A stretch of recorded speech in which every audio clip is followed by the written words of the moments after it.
This is dangerous to have me on this couch, Jason. It'll be good. No, I'm excited to have you. Welcome to Conversation on the Couch. I've got Tanner Potter with Kickstart Fund here with us. Tanner is an investor in Sponsor CX, but has become a great friend over this time as well too. Him and Gavin and Al and Kat and the group over there have been so supportive of what we're doing here. So we just raised a round of funding with Kickstart. They just doubled down on their investment with Sponsor CX. So Tanner, so grateful to have you here. We just announced it this week. Thought I'd just start by just asking you a little bit about you and your background and let's tell everybody about you. Oh yeah, I'm sure they're wanting to know.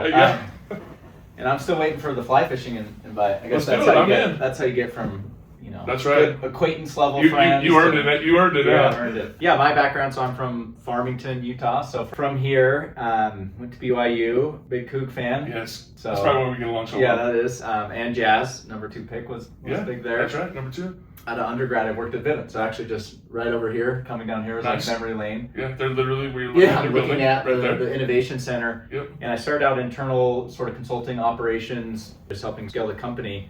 And then moved over to products. So design doorbell cameras, outdoor cameras, computer vision, products that are on millions of homes. So from there, I got excited about going to business school. So I went to business school at Harvard Business School. Did a 2-year stint there. He's a Harvard guy. Super smart. Watch out.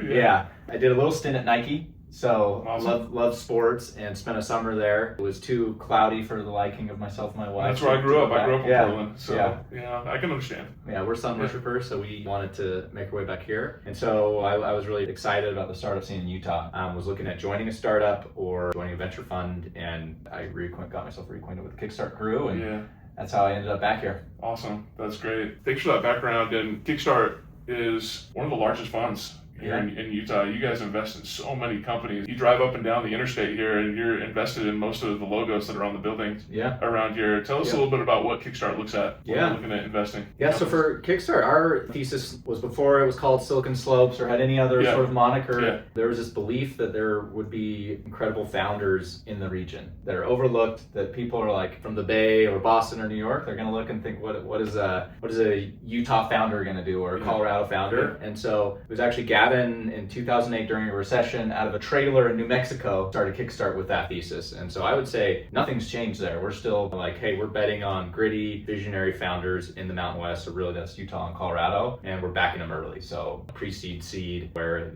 for us, that's the most fun phase where you're like figuring out what the heck you're even doing and building. But since that time, we've raised 6 funds, about $500 million in AUM. And then, like you mentioned, Podium and Lucid and Galileo, Angel Studios that just went public, Pura. So we've done everything from B2B to consumer to hard tech, Vector, Redo. We feel blessed to have been with a lot of great founders. And then Colorado, a company called Sondermind, Havenly.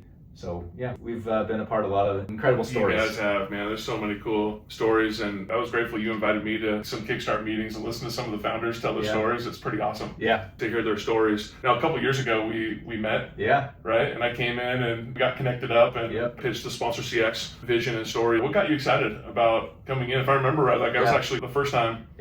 You guys invested, and I was talking to the group. You actually came in a little bit late and kind of sat in the back over there. I'm in the middle of this presentation, and Tanner comes in, starts taking the reins on this thing. So tell us a little bit around why you decided to back Sponsor CX. I think the funny thing is when I first heard the idea, I was lukewarm, to be honest. And I think one of the first things that struck me and the team was just you and Creed.